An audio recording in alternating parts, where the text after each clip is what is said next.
दोस्तों, आज हम आए हैं लाल किले चांदनी चौक पे और जानते हैं दिल्ली में बीजेपी की पूर्ण बहुमत की सरकार आई है। जानते हैं नया सीएम चेहरा कौन होगा। हाँ जी सर। देखिए, कोई भी हो सकता है। 48 विधायक जीते हैं, 48 में से हर एक विधायक जो है वो सक्षम है सीएम बनने के लिए। अब ये जो है, ये चुनाव तो लड़ा गया था मोदी जी के फेस पे। अब मोदी जी जो हैं वो यूएसए के हुए थे, अब वापस आ रहे हैं, तो अभी उसके बाद ही कुछ 1-2 दिन में मुझे लगता है क्लैरिटी हो जाएगी कि कौन बनेगा इसके अंदर। तो सर, अमेरिका में तो जो हमारे हिंदुस्तानी गए हुए थे उनको जंजीरों से बांध के भेजा जा रहा है और उनको पेशाब और लैट्रिन के लिए भी जंजीरों में घिसा के ले जा रहे हैं वहाँ की पुलिस। इसके बारे में क्या कहना चाहते हो? देखो, इसके बारे में ये कहना चाहता हूँ कि जैसे हमारे भारत में होता है ना, जो बांग्लादेशी घुसपैठी हैं यहाँ पे हम दामाद बना के रखते हैं। अगर वहाँ पे कोई डंकी लगा के गया है, कोई इलीगली तरीके से एंट्री करी है, तो हर कंट्री का एक अपना कानून है। वो जिस तरीके से, देखो, कोई घुसपैठियों को साथ वो कैसा भी बर्ताव कर सकते हैं, उसके लिए भारत उनके ऊपर दबाव नहीं बनाएगा कि आप इनके गले में फूलों के हार डाल के इनको कैश पैसा देकर इनको इस तरह से बड़े सम्मानजनक तरीके से भेजिए। यदि वो सम्मानजनक तरीके से गए होते, जिस तरीके से वो गए हैं, वैसे ही उनकी यहाँ पे वापसी की उन्होंने। इसके अंदर कोई कुछ नहीं बोल सकता। ऐसा नहीं कि पहली बार हुआ है, इसके पहले भी जब मतलब हर वर्ष ऐसी एंट्री रही है, लेकिन मुद्दा पहली बार ये बना है कि ये लोग जो हैं इनके साथ इस तरह का व्यवहार किया जा रहा है।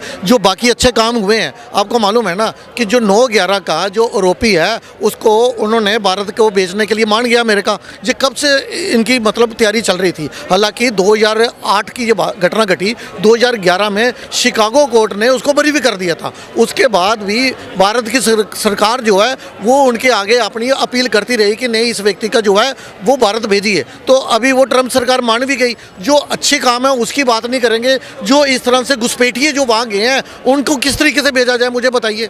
अगर कोई हमारे यहाँ पे ऐसा होता है कि घुसपैठियों को हम बड़े सम्मानजनक तरीके से भेजते हैं, क्योंकि हम तो उनको यहाँ पे रखते भी बड़े सम्मानजनक तरीके से अपना दामाद बनाकर। लेकिन हर एक जो है वो देश हमारी पॉलिसी के अकॉर्डिंगली नहीं चलेगा। जानते हैं कि बीजेपी का मुख्यमंत्री चेहरा कौन होगा। देखिए, कोई भी बन सकता है। जिन्होंने इनको, प्रवेश वर्मा जो है उनका नाम वैसे फर्स्ट आ रहा है। सिरसा जो है, अगर मिनॉरिटी से चुना जाएगा तो सिरसा का नाम भी आ सकता है। यदि महिला मुख्यमंत्री देना चाहें तो ग्रेटर कैलाश एरिया से भी आ सकती है, और आदर्श नगर से जो है रेखा गुप्ता, उनका नाम भी आ सकता है।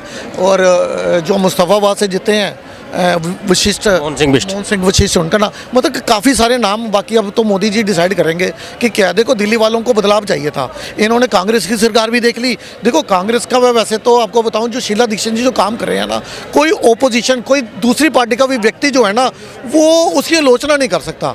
दिल्ली के अंदर 3 दफ़ा वो मुख्यमंत्री रही हैं, विकास के मुद्दे पे रही हैं। वो लोग जनता को तथाकथित फ्री का लालच देकर वो मुख्यमंत्री नहीं बनी। हमेशा विकास के मुद्दे पे 3 दफ़ा शीला दीक्षित को दिल्ली की जनता ने चुना। और उस समय दिल्ली के बड़े बड़े जो फ्लाईओवर बने, दिल्ली के अंदर 2011 में ग्रीन सिटी का अवार्ड मिला दिल्ली को। दिल्ली के अंदर इतना पोल्यूशन नहीं था, दिल्ली के अंदर बड़े बड़े हॉस्पिटल बने। ये सारे दिल्ली जो है वो शीला दीक्षित की देन है। आज जो दिल्ली वासी जो हैं वो अगर सर्वाइव कर पा रहे हैं तो वही सरकार के कुछ सराहनीय काम है, जिसकी वजह से दिल्ली आज बची हुई है। सरकार की तो एक भी सीट नहीं आई है, 0 सीट आई है। आम आदमी पार्टी के 4 बड़े चेहरे हार गए हैं। देखिए, मैंने आपको क्या बोला कि शीला दीक्षित जी ने अच्छे काम किए, लेकिन शीला दीक्षित जी जो अच्छे काम थे ना, उसको ये आगे अपने कामों को ये जनता तक पहुंचा नहीं पाए। और कांग्रेस का जो शीर्ष नेतृत्व है उसका मुझे तो लग रहा दिल्ली में इंटरेस्ट ही नहीं है कुछ। उसका इंटरेस्ट खुद जीतने में नहीं है, उनका इंटरेस्ट बीजेपी को हराने में है। तो वो बीजेपी को हराने के चक्कर में उन्होंने आम आदमी पार्टी को सपोर्ट किया। देखो, ये वही थे ना केजरीवाल, जो कहते थे कि इतने पन्नों की मेरे पास सीटें हैं, इतने सबूत हैं शीला दीक्षित के खिलाफ। 2012-13 में केजरीवाल जी पानी पीकर कोसते थे शीला दीक्षित को, और बाद में 28 दिसंबर 2013 उसी कांग्रेस के समर्थन से जी दिल्ली के पहली बार सीएम भी बने थे। तो ये कांग्रेस को देखना चाहिए कि इसको, मतलब बीजेपी को हराने के चक्कर में उन्होंने अपने आप को जीरो करवा दिया दिल्ली के अंदर। तो सर, केजरीवाल सरकार ने वादे किए थे 2100 रुपये महिलाओं को देंगे और 500 रुपये सिलेंडर करेंगे, 200 यूनिट बिजली फ्री चली रही थी उनकी, और भी बहुत से वादे थे। बीजेपी सरकार ने भी यही वादे किए हैं, 2500 रुपये, 500 रुपये सिलेंडर, और भी बहुत सारे। ये पूरे होंगे या नहीं होंगे? देखिए, 2100 का वादा जो इन्होंने जनवरी में किया, 1000 रुपये देने का वादा किया था 2024 में, जो इन्होंने पूरा नहीं किया, तो जनता को विश्वास नहीं था कि ये 2100 देंगे। रीज़न क्या था कि पंजाब के अंदर लगभग 3.25 साल हो गए इनकी सरकार बने, ये अभी तक किसी एक महिला को 1000 रुपये क्या किसी महिला के अकाउंट में 1 रुपया नहीं आया अभी तक। तो इनका ट्रैक रिकॉर्ड ये बता रहा था कि पंजाब में वादा नहीं पूरा किया, दिल्ली में 1 साल से बोल रहे थे 1000 रुपये देना, दिल्ली में पूरा नहीं कर पाए। और जो बीजेपी है उन्होंने लाडली बहन योजना एमपी के अंदर, महाराष्ट्र के अंदर, बाकी राज्यों के अंदर चुनाव से पहले उन्होंने महिलाओं को पैसे देना शुरू किए, उसके बाद वो चुनाव। तो जनता को लग रहा था कि मोदी जी की जो गारंटी है उसके ऊपर इनको ज़्यादा विश्वास दिखा, क्योंकि आम आदमी पार्टी जो है वो हमेशा अपनी नाकामियों का ठीकरा जो है वो 10 वर्ष दूसरों पर ही फोड़ती रही। आपको लग रहा है मोदी सरकार ने जो वादे किए हैं पूरे होंगे?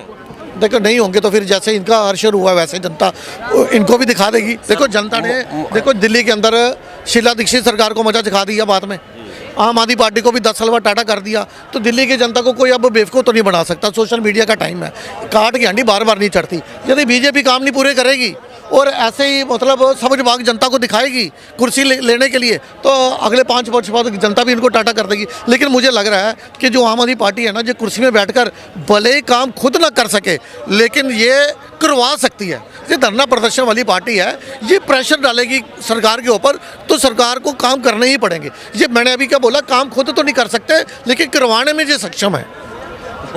बीजेपी सरकार ने 15 लाख का भी वादा किया था एक बार, वो तो पूरा नहीं किया। 15 लाख का वादा नहीं, 15 लाख का कोई वादा नहीं किया था। मैं आपको वैसे बता दूं जानकारी के लिए, ये बात है 7 नवंबर 2013 की। कंकोर जिला है झारखंड का, वहाँ मोदी जी भाषण दे रहे थे। तो मोदी जी ऐसे बोल रहे थे, कहते देखो जी विदेशों में इतना धन है, इतना पैसा विदेशी बैंकों में जमा है, यदि हम उसका आधा भी वापस ले आए ना तो इतना धन है कि एक व्यक्ति के अकाउंट में 10-15 लाख यूँ ही आ जाएंगे, इतना धन बाहर जमा है। जैसे हम कहते हैं ना इतना कर्जा है स्टेट के ऊपर कि एक व्यक्ति के ऊपर 2-2 लाख का कर्जा है, बताते हैं ना, तो 2 लाख उसने देना थोड़ी ना होता है, आंकड़े ये बताते हैं ना। सर काला धन आया नहीं आया वो? मेरी बात तो सुनिए ना, आप बात तो सुनिए ना, आप 15 लाख की बात करिए, मैं उसके स्पष्टीकरण आपको दे रहा हूँ कि उन्होंने बोला था कि देखो एक बात कहने का तरीका होता है। हम कहते हैं कि सरदार वल्लभ भाई पटेल जो है वो लोहा पुरुष है, लोहे के तो नहीं है, लेकिन उनके डिसीजन इतने कठोर थे कि उनको लोहा पुरुष की उपाधि दी गई। हम कहते हैं भारत सोने की चिड़िया था, अब राहुल गांधी जी कहेंगे सोने की चिड़िया, 24 कैरेट गोल्ड के 22 कैरेट गोल्ड। एक बात कहने का तरीका था, तो उन्होंने भी इस सेक्शन में बात, देखो अगर उन्होंने 15 लाख देने का वादा किया होता तो इलेक्शन कमिश्नर ने उनके ऊपर एक्शन क्यों नहीं ली? ओपोजिशन पार्टी जो है उन्होंने इलेक्शन कमिश्नर के आगे कंप्लेंट क्यों नहीं की कि एक व्यक्ति 15 लाख रुपया देकर वोट लेने की कोशिश कर रहा है, खरीदने की कोशिश कर रहा है, कोई नहीं की। उन्होंने क्या अपनी मिटा लगी हुई थी, कोई इस तरह का वादा नहीं कर सकता था। मोदी सरकार ने ये भी बोला था हम काला धन वापस लाएंगे, काला धन आया नहीं आया? देखो काला धन जो है, मेरी काला धन कहाँ है वो मैं बताता हूँ। जब नोटबंदी हुई ना तो पाकिस्तान के अंदर ना एक व्यक्ति ने उसी रातों रात सुसाइड कर ली थी। रीजन क्या था कि उस व्यक्ति के पास इतने नकली नोट थे कि सदमे में उसने, कोई भी व्यक्ति गूगल करके देख लिया और उसके बाद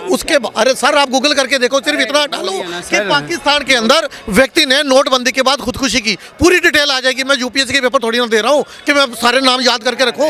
और दूसरी बात, अरे मेरे और दूसरी चीज, इनके पास आतंकवादियों का तो पैसा खत्म हो चुका था। उसके बाद आपको पता है श्रीनगर के अंदर बैंक लूटने की घटनाएं बढ़ गई थी, जेके बैंक को लूटा गया क्योंकि आतंकवादियों का पैसा खत्म हो चुका था, उनको समझ नहीं आ रही थी। तो और आपको कैसे चाहिए, मुझे समझ नहीं आ रही कि कैसे चाहिए, इनसे पूछो आप क्या कर रहे हो कुछ। रुकिए, देखो मेरे हिसाब से जितना मैंने बीजेपी को देखा है, इनके जितने भी वादे रहे, ओके, चाहे मेक इन इंडिया लगा लो, okay, make in India, clean in India, जो भी है, Ganga action plan, okay, make in India के तहत मुझे बताइए, मेक इन इंडिया के तहत जो वंदे भारत मेट्रो बन रही है, मुझे बताइए क्या किसी ने सोचा था कि इस तरह की मेट्रो के ऊपर हम, जो इस तरह की ट्रेन के ऊपर हम सफर करेंगे? नहीं, डिस्टर्बेंस कितने ट्रेनों का होता है ये सर? मेक इन इंडिया के तहत आपको इंजेक्शन लगा कोविड का, आप आज सुरक्षित खड़े हो, मुझे बताइए आप सुरक्षित खड़े हो? सरकार ने हटाया मेक इन इंडिया